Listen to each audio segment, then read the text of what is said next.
اکٹھا ہو کر اس وقت وطن عزیز کو جو مسائل درپیش ہیں، جو وائلنس کانسٹیٹیوشن کے اوپر کمٹ ہونے جا رہی ہے، اس کے اوپر اتنی بڑی تعداد میں یہاں پر اکٹھے ہونے پر، ایک پلیٹ فارم پر جمع ہونے پر، اس بات کا اعادہ کرنے پر کہ پاکستان بھر کی وکلا کمیونٹی اس کو کبھی منظور نہیں ہونے دے گی، یہ جو وائلنس کانسٹیٹیوشن کے اوپر کمٹ کی جا رہی ہے with the connivance of political parties of Pakistan, کہ یہ آج ہم تمام احباب جو یہاں پر موجود ہیں، یہ ہمارے لیے، اور جہاں تک ہماری آواز پہنچ رہی ہے، جہاں تک ہمیں اسکرینوں پر دکھایا جا رہا ہے،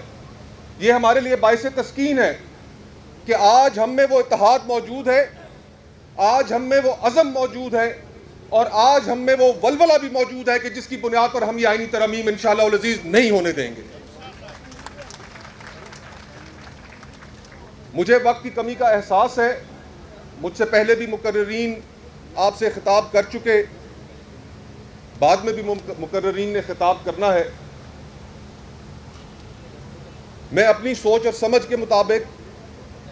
صرف ایک نقطہ آپ کے سامنے رکھوں گا، اور پھر اس کے بعد آپ سے اجازت چاہوں گا کہ اگر ہم پچھلے اس ملک کی 10-12 سال کی 15 سال کی سیاست کو ذہن میں رکھیں تو میرا یہ ماننا ہے کہ 2000 کی دہائی میں، اس کے اوائل میں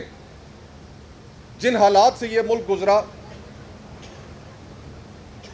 اور پھر ان حالات میں، مخصوص حالات میں، کہ جب اس وقت اس ملک پر ایک ڈکٹیٹر حکمران تھا،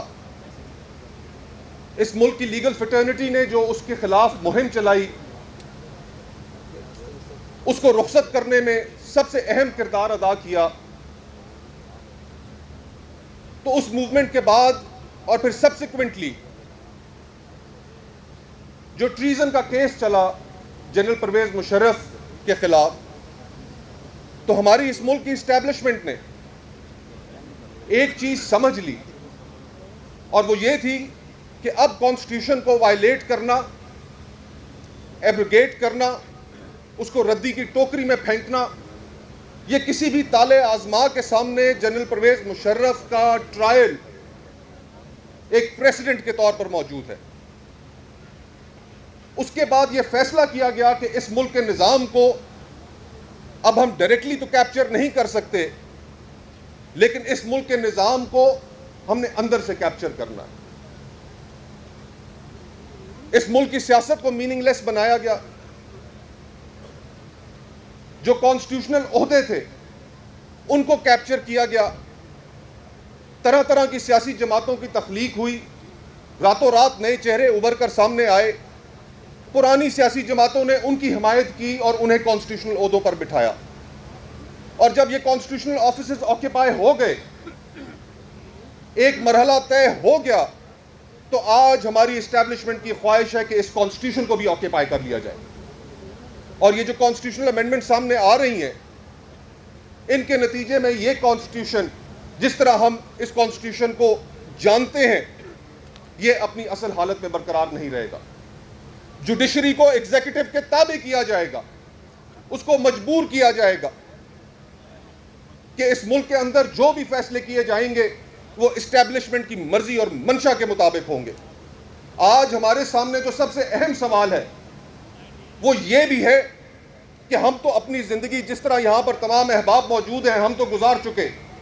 لیکن کیا ہم اپنے بچوں کو اور آنے والی نسلوں کو ان آزاد فضاؤں سے محروم کرنا چاہتے ہیں؟ ان کے سامنے ہم اس طرح کے پہاڑ کھڑے کر کر جائیں گے اپنی نااہلی کی وجہ سے، سیاسی جماعتوں کی کمزوری کی وجہ سے، کہ وہ اس ملک کے اندر ایک آزاد معاشرے کے اندر جو ہمارا خواب ہے وہ سانسیں نہ لے سکیں؟ یہ ہمارے لیے سب سے بڑا چیلنج ہے۔ اور آج شکر الحمدللہ جس بڑی تعداد میں یہاں پر وکلا موجود ہیں، ہم یہ جو جد و جہد جو ایونچولی ریزولوشن سامنے آنی ہے،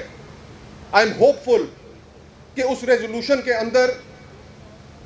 ہم وے فارورڈ بھی دیں گے، اس وے فارورڈ میں پریکٹیکل سٹیپس بھی ہوں گے کہ کس طریقے سے ہم نے اس کانسٹیٹیوشنل امینڈمنٹ کو نہ صرف اپوز کرنا ہے،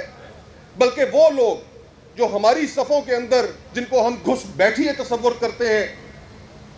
کہ کس طریقے سے اگر انہوں نے ہمارے سامنے آبسٹیکلز کریٹ کرنے ہیں تو ان کے سامنے بھی کھڑا ہونا ہے، اور پاکستان کی اسٹیبلشمنٹ کو جو ہمارے اس ملک کی پرنسپل کانٹرڈکشن کو ایڈریس نہیں ہونے دے رہی کہ یہ ملک چلانا کس کا کام ہے، اس کے سامنے کس طرح کھڑا ہونا ہے، اس کا بھی وے فارورڈ دیا جائے گا۔ میں آپ تمام احباب کا، عہدیداران کا جو یہاں پر موجود ہیں، سب کا ایک دفعہ پھر شکریہ ادا کرتا ہوں، اور آپ تمام احباب جو یہاں پر موجود ہیں، اس بڑی تعداد میں موجود ہیں، آپ کے جوش، آپ کے عزم اور آپ کے ولولے اور آپ کی کمٹمنٹ کو سلام پیش کرتا ہوں۔